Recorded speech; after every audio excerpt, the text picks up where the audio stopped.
next up, we have Jón Ólafsson from the University of Iceland, who's been our partner for several years, and we worked with the University of Iceland and with Jón on helping the Icelandic government crowdsource opinions about some constitution changes. And Iceland is trying to change its constitution to improve it. It's been a long-going process. And Jón, I invite you to tell us a little bit more about it. Yeah, thank you. I'm gonna go through our project very quickly, and I then hope you will maybe have some questions that I can, so we can continue that way. So let me share the screen now.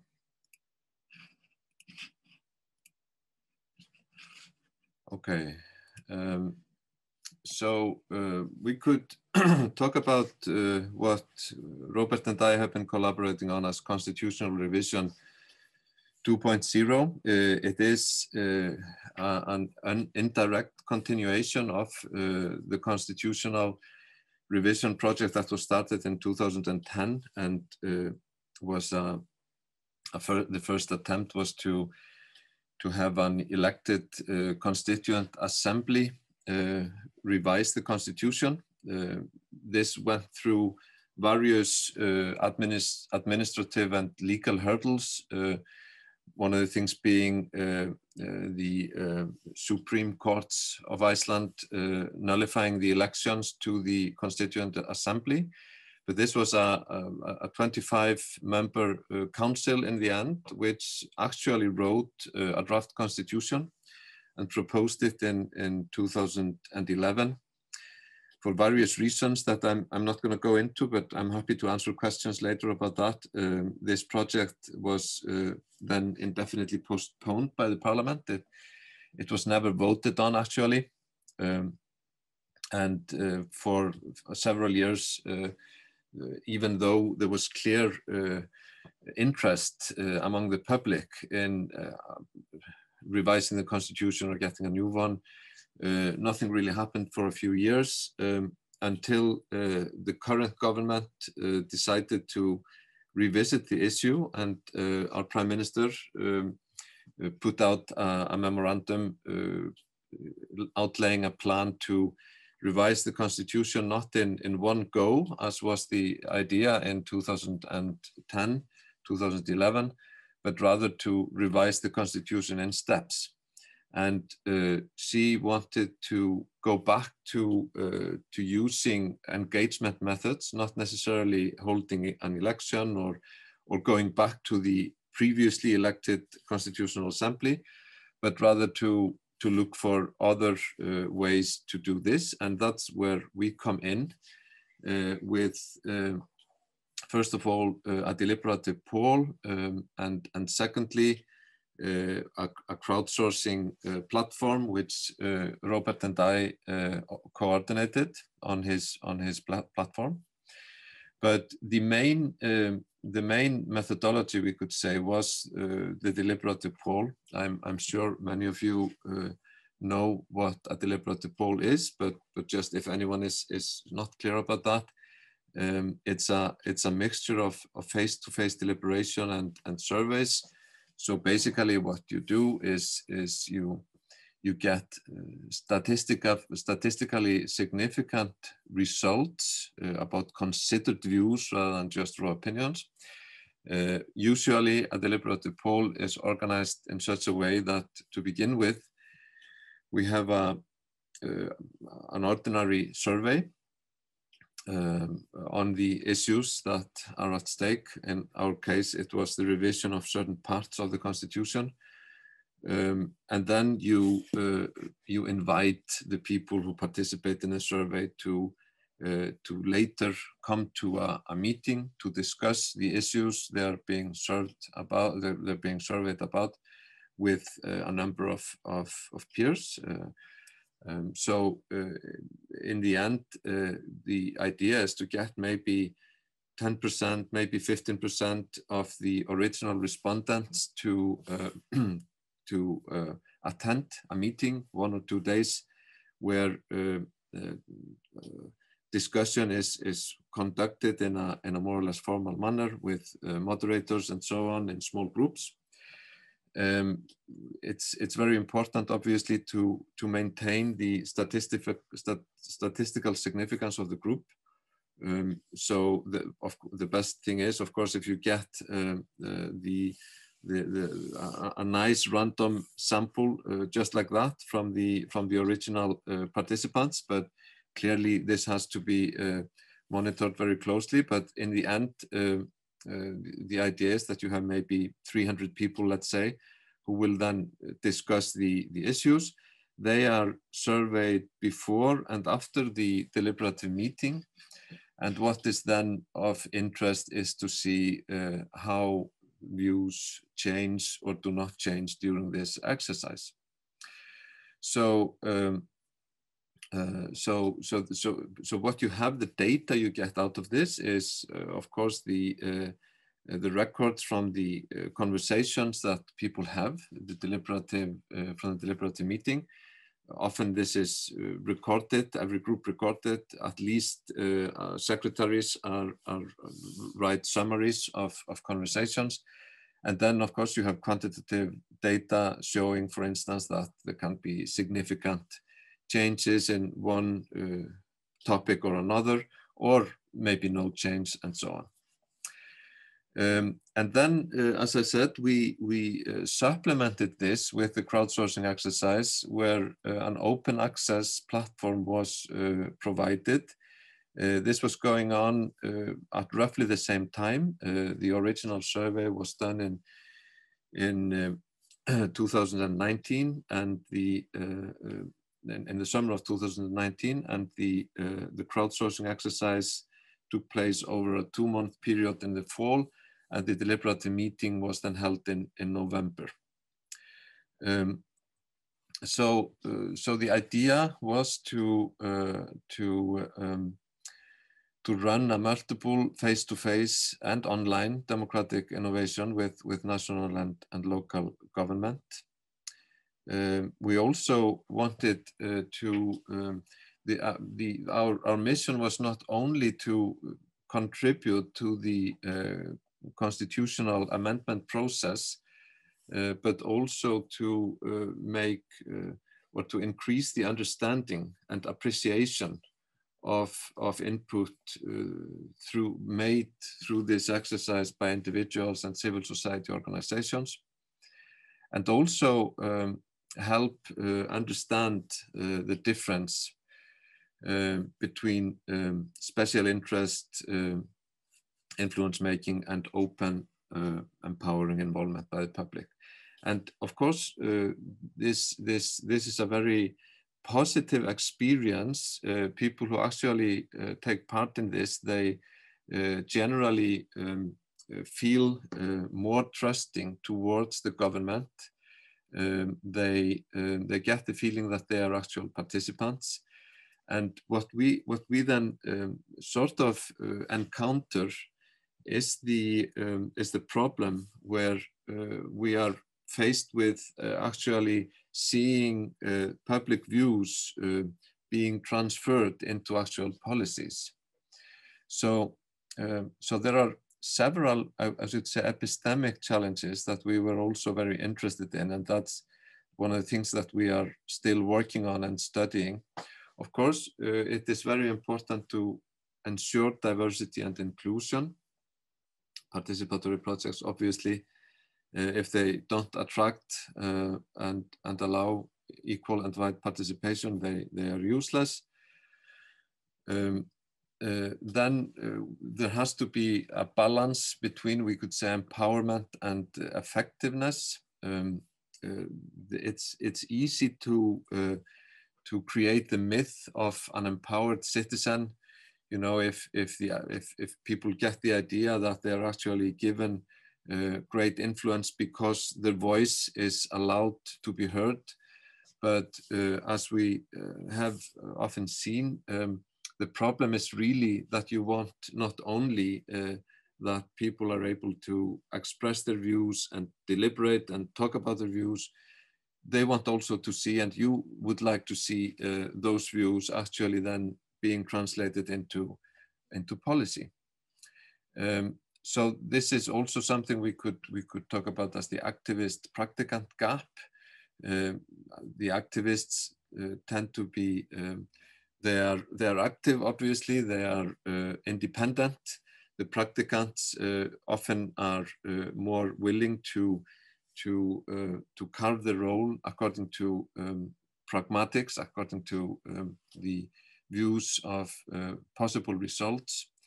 And the question is, can this be bridged? I think one of the things we experienced during our deliberative poll, during our deliberative meeting, was a certain clash between, on the one hand, people who were very ardent followers of the former constitutional project.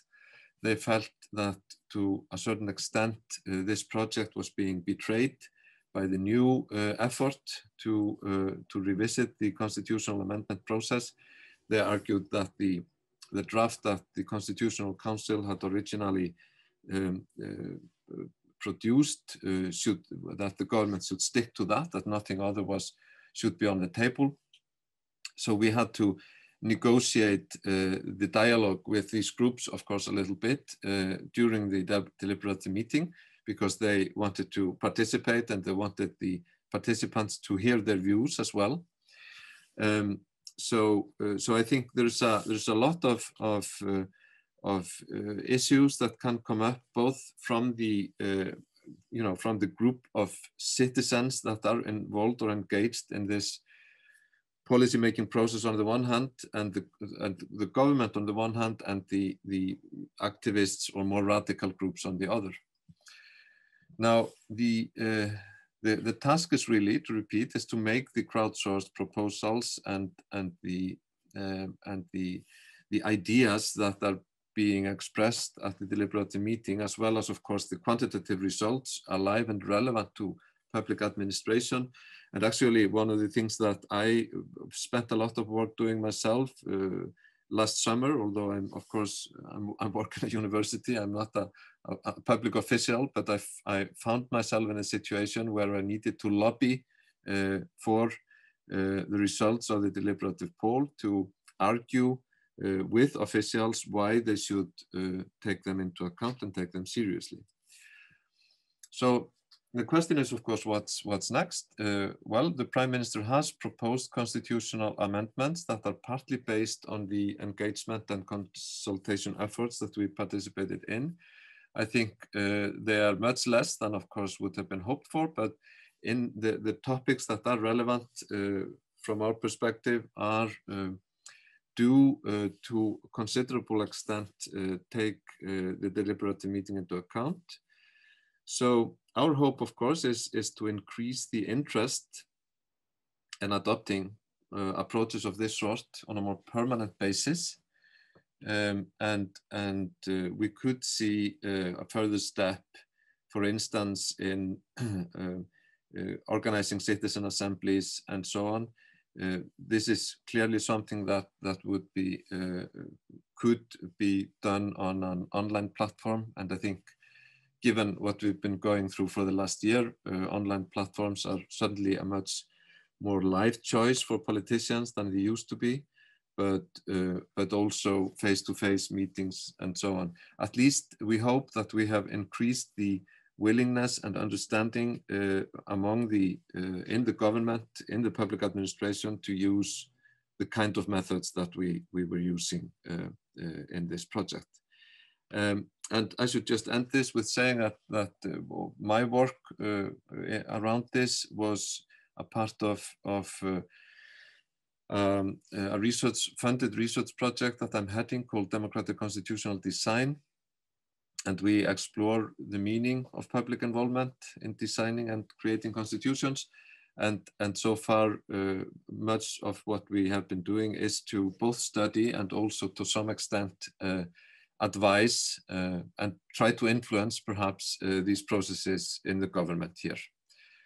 So I think I'm going to stop here, but I'm happy to answer questions if there are any. Thanks. Thank you so much, Jón. And I'm going to do a short presentation on the crowdsourcing mainly, and then we'll have around 15 minutes for questions. So thank you so much for your presentation. So I'm just going to share my screen here. Let's see. All right. So as Jón said, then there were many different methods used, in this process. So as Jón talked about the deliberative poll, and we did online deliberation on your priorities platform.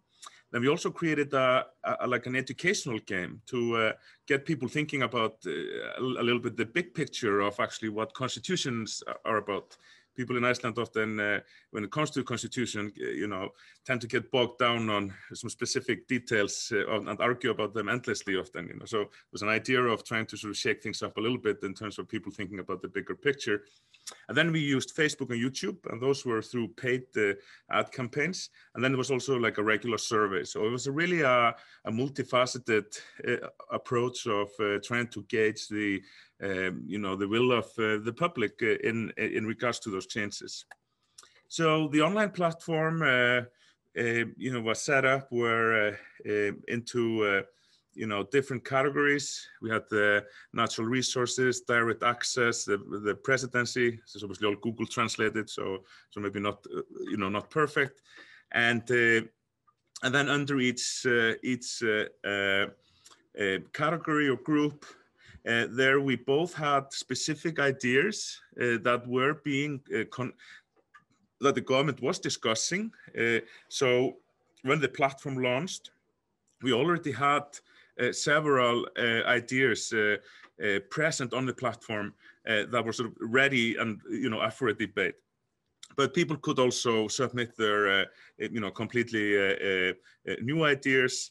And as you can see from this screen, then actually in each of the groups, the activists behind continuing the process that started in 2011, the round one, if you like, or part one of those changes, they actually submitted ideas in terms of what that constitution draft was all about. So it was quite inclusive in terms of trying to capture ideas from activists, but also people who did not know very much about this at all.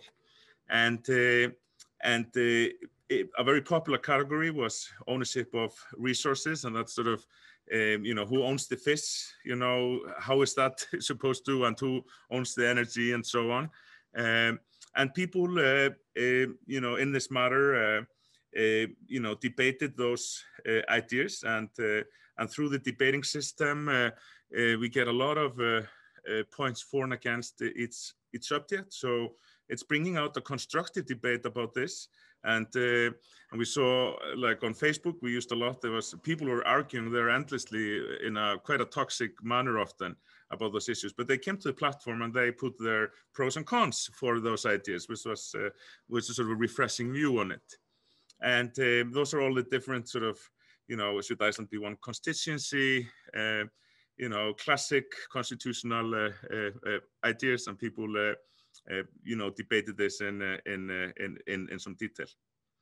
And then, as a part of the university project, or the constitution-making project, the research project that Jón is working on at the university, we decided to experiment with creating this game. And we created an open source framework called Open Active Policy, and made our first game with it called Make Your Constitution. And it was an idea, I say, to give people a bit of a big picture view, and also to try to illustrate to people how their values or values of citizen can affect constitutional policy choices.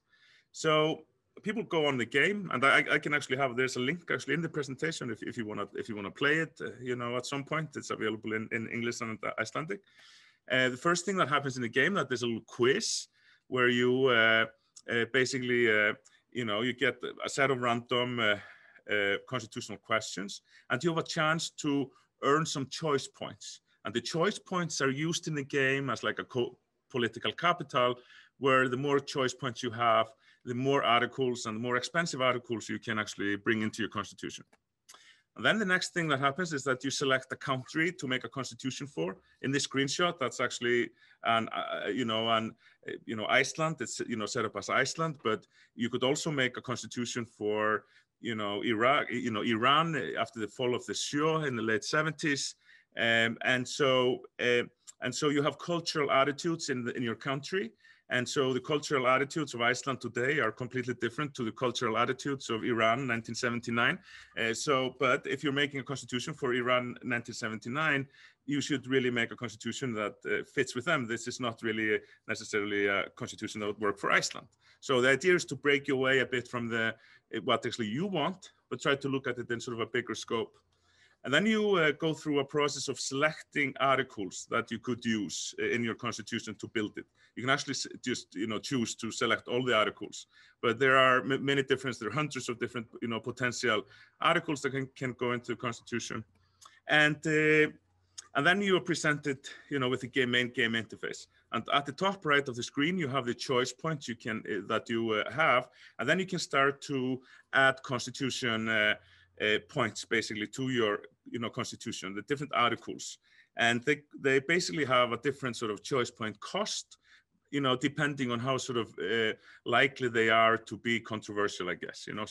So ideas into the constitutions that are more controversial, they're going to cost you more, but you go through the game, and if you choose articles that fit well with your citizens' cultural values, like for example, I've chosen Iceland, and liberty as is a big cultural value. So when I choose a constitution article that is positive for liberty, I get a bonus point to my choice points. So if I choose my constitutional articles well, I can actually end up with a rather fully formed constitution in different categories. We have legislative, we have at the top, you can see the different branches, or like growing a neon, we have to make it some sort of visually compelling.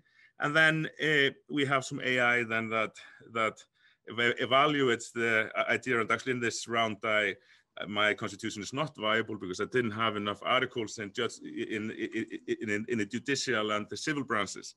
And so this is a bit of fun, but also sort of give people a bit of sort of an overview of what constitutions are all about.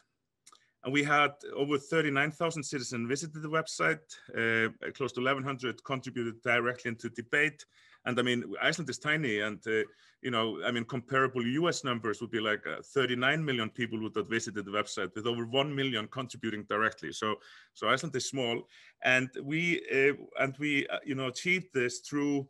We spent over $40,000 on Facebook and YouTube ad mostly, and sort of targeting everybody in Iceland basically with little targeting as possible.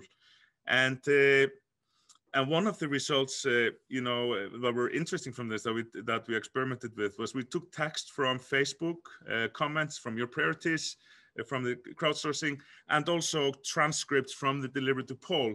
And then we ran this through automatic toxicity checking, and the results basically not surprising. When it comes to toxic or very toxic, then Facebook is the winner with 3.8% toxicity. And the funny thing, though, is that while we were promoting the platform, and we saw a lot of arguments, and we saw a lot of toxicity on Facebook. And actually, I would have guessed that 10 to 20% of the comments on Facebook were toxic. But actually, it was a bit of a surprise. It was only 3.8%, until I realized that Facebook shows you more comments that people are interacting with. They show you the argument, they bring those out. So, but when you go through all the different comments on Facebook, then it's still 3.8% is a lot of toxicity. A lot of personal arguments, a lot of hurt people. And in terms of very toxic comments, then those goes down to 1.4% on Facebook. It was one very toxic comment on your priorities. There were no very toxic comments in the deliberative poll transcripts. So this was really a quick overview of the online site, and now it's open for questions. And I think we already have a question from Iveta. Hey, I wanted to ask you about this constitutional process and deliberative poll and people who were involved in it. And if I remember correctly, those people were selected in a random manner. And Iceland is a smaller country than the rest of countries involved. So I was wondering if you might have maybe not research, but some observations on whether those people who have been involved in processes like this, especially constitution writing, random people who have never done something similar, are they afterwards more visible in public discussions on this matter or not, or it cannot really be told? Maybe you are closer to them, maybe you see it in a better manner than we here in other countries.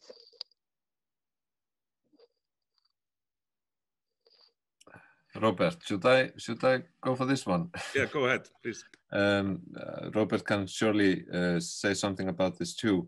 I think, you know, we have been working with several different processes, and of course there was this original constitutional project with an elected group of people, but the crowdsourcing exercise and the deliberative poll were using, you know, we're open in different ways. In the crowdsourcing exercise, we haven't researched this really, but it's an observation rather. We saw people participating who had not perhaps previously shown any interest in constitutional matters.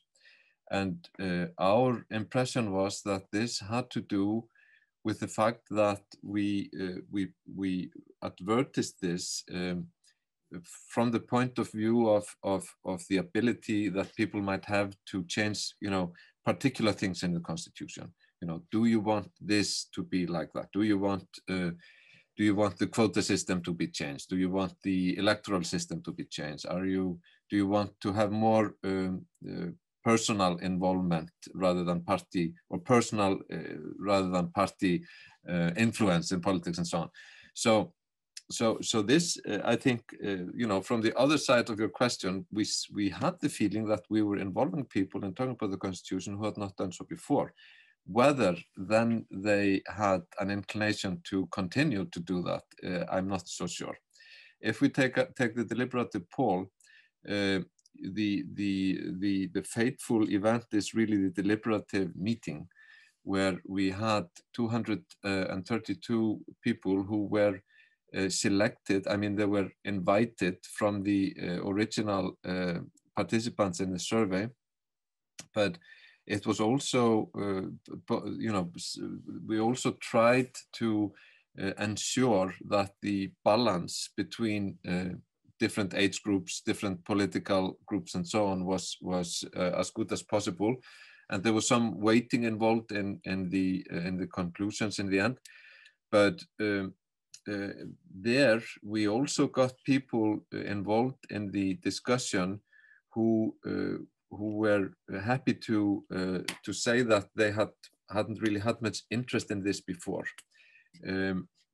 Whether they then are empowered to do something more than that, we don't have research on it, but my impression is, and several examples of that people who were not so eager to participate or engage themselves saw more reason to do so after the event. And definitely, given the answers, you know, for the background questions, that seems also to fit with the overall sort of development, that people became more positive toward the government and had slightly more, felt they had a slightly more reason to think that they would be listened to. And there was one very interesting result that I sometimes mention, which is that when the participants were asked whether they felt that their voice should be heard, there was an interesting change before the meeting and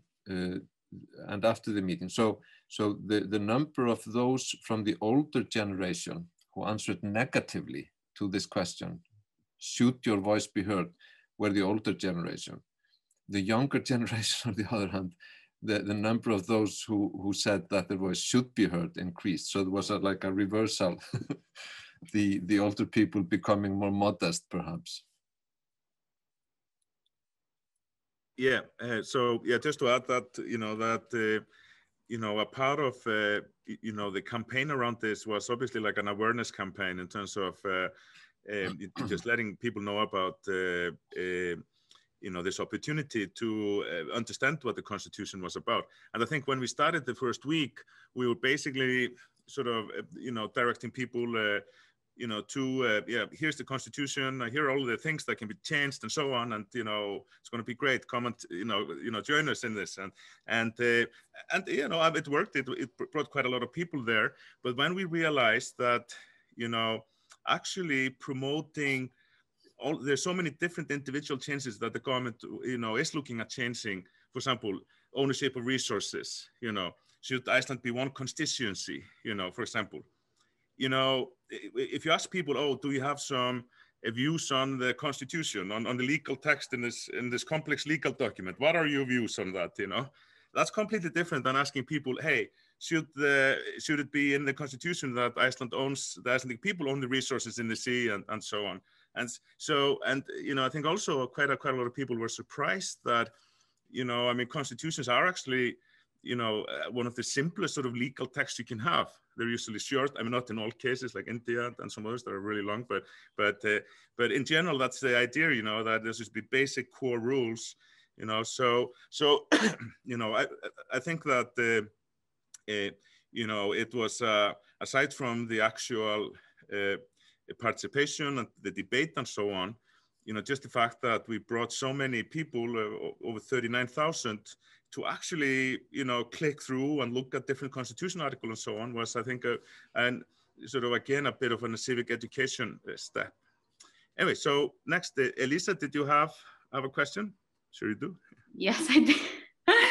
Yeah, so thank you very much for this presentation. My name is Elisa and I work for the European Citizen Action Service. So basically, well, Robert knows this, but I have been writing a small book chapter for a new book which will be published on collective intelligence. And I had chosen the crowdsourcing in Iceland, which rises from the ashes. That's kind of the title. And I just have a question about this, especially to Professor Ólafsson. Basically, I would like to understand, and maybe this is a hard question, how do you bring people to crowdsource about values? What does the science tell us after your opinion poll, your crowdsourcing, and your deliberative polling? How do you bring people to actually crowdsource about values? And I explained this by saying that most of the time we see a lot of crowdsourcing or participatory democracy successes in more local initiatives where people can see that there's a lot of impact in their life. For example, in a neighborhood when it's about, as we were saying before, with participatory budgeting and deciding whether you want a bench or a trash can, and they can really relate to this. But when it's about constitution values, we've only seen 3 cases worldwide. I think it's the Icelandic case, the City of Mexico, and the Egyptian case, because it's a really, really ambitious challenge. But I have seen a lot of successes in your case, even though this hasn't been completed yet. And I wanted to know from you, Professor, and also from Robert, what is the secret of having citizens crowdsource values, since it's such an ambitious thing to do? Yeah, maybe just to clarify, when you talk about crowdsourcing in Iceland, you are talking about the first constitutional project in 2010, 2013, right? Let's say that I take it as a very broad definition of the term. For me, crowdsourcing is really about collecting ideas online, of course. Mm-hmm. But here, of course, I think that we can talk about the mixed methodology that you have used in the second case. So more about crowdsourcing, but also like about the deliberative polling and mixing the methodologies. Is that one of the secrets to actually get, or even gamification, of course, which is a crucial way to get younger people to be involved, so that they could see that it was more, a simple thing and not such a complicated thing, for example. Yeah. So yeah, what does the science tell us?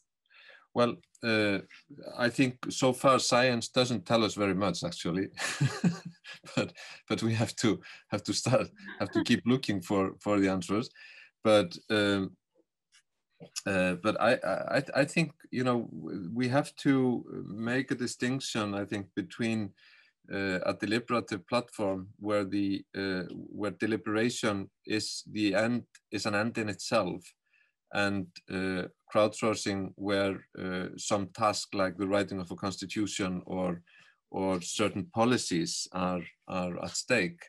And I mean, as you say, the easy, or not so easy, but the kind of the clearer examples are when we figure out how to enable large numbers of people to come together in some ways and together contribute to policy making. And I think, you know, we all know there's a lot of different methods to do that. There's also a lot of dangers, I mean, hijacking dangers and so on. We have myriad of examples of those, and there are ways to prevent them. There are ways to make them impossible. There are ways to make them unlikely, and so on and so forth. But when you particularly talk about using crowdsourcing processes to somehow talk about values, my question would be, what exactly do you want to achieve? Because clearly any civil deliberative platform where people are able to come and discuss in a balanced and interesting way some of their, you know, deep emotional issues or the values they may have. They may be willing to share views with people who are of opposed opinions and so on, is valuable, you know, just for these reasons, because, you know, people are maybe not so likely to change their values, but they are more likely to understand values that others have. But the real question for me, and I know it's not precisely the question you're asking, but I think it is very relevant, is this. You know, we know that cognitive diversity can be an asset. Cognitive diversity strengthens the power of the results, because we get, you know, we get more aspects, we get people who see things from different directions, and we are able to bring them together and get something out of that. The question is really, can we say the same thing about value diversity? And the traditional answer is no, we can't. It's the opposite. If we get people who have diverse values to come together or try to deal with something, the value diversity may hinder that, you know, may make it impossible for them. But I don't think we should be so sure about that.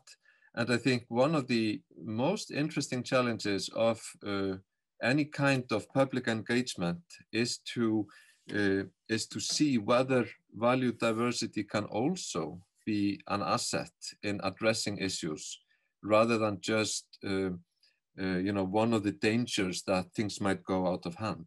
And I think we don't really have answers for that, but I mean, things like toxicity that Robert and I have been discussing, and I hope we're gonna write our paper on that in the end, will definitely go towards thinking about this as well.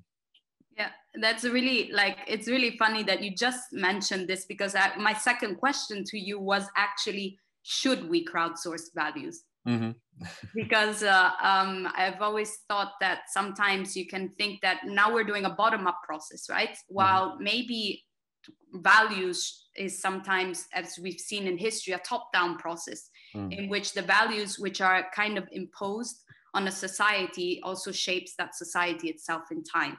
Right. So then my question now is more, should we be experimenting with this more bottom-up process of values being brought up before we actually know what the science tells us? Well, I mean, I think we should be aware that that in our democratic liberal society, value plurality is a very important issue. It's very important that we can live together in societies, even if we have different kinds of ways to look at what is good and bad, different you know, religions, different cultural backgrounds, and so on. So in my view, I think values is one of the things that must always be negotiated. Whether we should crowdsource them in the sense that we should attempt to somehow make values converge, I'm not so sure about that. And that's just because I have, you know, I think pluralism is an important element in our society, and we should cultivate that rather than to try to decrease it. Yeah, just to add to that, absolutely agree. And I think that one of the interesting aspects is of this project, this experiment, is that because we used Facebook so heavily for promoting the project. So usually on Facebook, people with similar values, they actually tend to just see their own, you know, their friends, they see other people with similar values. That helps reinforce their own values. And they think that everybody has their own values because they go through their Facebook feed and you know, that's all you see. But in our, when we did our paid promotion to everybody in Iceland, you know, those same posts were appearing on all the same feeds with people all sorts of range of values, you know, and this tended to actually create some explosive arguments, you know, actually, you know, on Facebook. And the thing is that that even, you know, when I was, you know, opening Facebook and there was a bunch of arguments going on, you know, there's a pretty hot issue in Iceland, you know. Actually, the comments I saw first were like Jón's comments or comments from my friends. So even if it was a multifaceted, you know, thing where people of different values were sort of arguing, then I was still seeing my friends, you know, post first, you know. So it was a bit sort of an echo chamber. But when then people clicked onto the online platform, they were presented with a different type of system. You know, one where they could not, you know, argue. They could not sort of comment on somebody else's point and say, oh, you are so and so and what not. But they were actually forced, if you like, to read through the other sides, the people who didn't share their same values. You know, they were able to in one platform. And that's sort of unique because, and we asked, I mean, should we, you know, try to, you know, bring people with different values together to think about, you know, the other side and so on. I mean, Facebook, you know, I mean, it's famous for the echo chambers, you know, where, and that's been, at least there's a lot of research that indicates that that's actually dangerous, you know. It's dangerous just to silo us into, you know, groups of people with similar values that just, you know, once in a while get to have an exchange with each other. So a crowdsourcing exercise like this explicitly brings people with different values together into a relatively safe environment, you know, to actually read through the other side. Yeah. So, yeah. Thanks a lot. And I completely agree with the points about pluralism. And I think that the point is more than the outcome. It's really here about the process, which we need to focus on and for now, and see in a few years' time also other results from this. But yeah, thanks a lot for the answers. Simon? Yes, quite an interesting discussion. And I would like to share a little bit of provocation by sharing with you, it's my thesis. I just came up with listening your different arguments. I would say that there is no need for crowdsourcing values in case that you have a fully developed functional multi-party liberal system. This is quite a provocation, and I'll explain why. Because I don't see the issue. I don't see the problem in the fact that there are different set of values within the modern complex societies. The issue is when those sets of values are shifting in terms of the balance of power. So in some generation or some time frame, you can have more left or liberal values on agenda, or then you have a shift because of different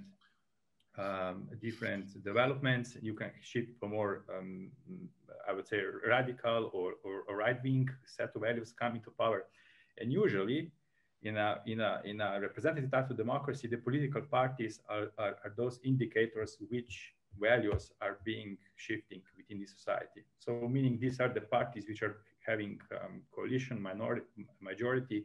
And of course, then according to their programs reflecting those values are adopting legislation and running the country and so on. So I think I'm also thinking about is what is actually the added value of the crowdsourcing in this regard. But since what happened in Iceland due to this crisis and also in other countries was actually the revolt against the political establishment of political parties who actually resulting in this, what happened with the crisis and the distrust and so on. So I think that there is an interesting, I would say, situation that it makes sense to experiment with the crowdsourcing on the values and constitution, but on the long term, the results of this, what we can learn, probably we shouldn't be too optimistic about that. But all those things that were presented, combining offline and online and all those epistemic issues that you already identified, I think this is the right way to deal with this challenge. Jon, you want to comment first?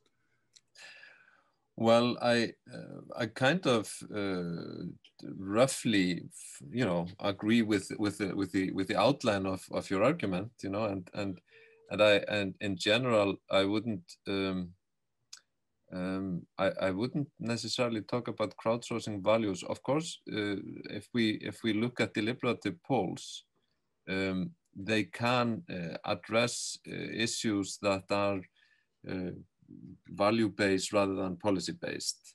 So, for instance, Jim Fishkin, who is of course the person who has developed this method and has been going around with it for quite some time, and Jim is at Stanford. You can see his site at the Center for Deliberative Democracy, where he has a lot of information about various projects. And one of his deliberative polls was had to do with a discussion in Bulgaria, which addressed issues of discrimination, of ethnic conflict, or certain kinds of attitudes towards Roma people and so on. And this was, I think, a very successful deliberative poll.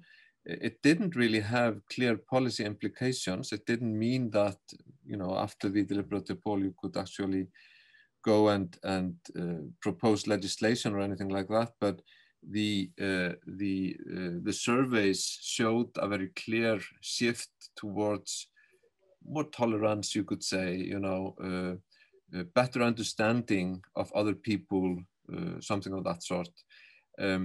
A recent deliberative poll in the US where Jim and Lawrence Lessig collaborated brought together more than 500 people who talked about some of the most polarizing issues in US society these days. And if you look at the survey results before and after, there's enormous change towards understanding. So I think, if we're talking about crowdsourcing values, I think we are rather talking about the influence that increased deliberation has on the understanding of different values. So crowdsourcing values is really promoting the understanding of the importance of pluralism in a way, and I think that goes very much towards your point, if I understand you correctly. So in that sense, I think it's better to think of crowdsourcing certain policies, but the values are always there somewhere.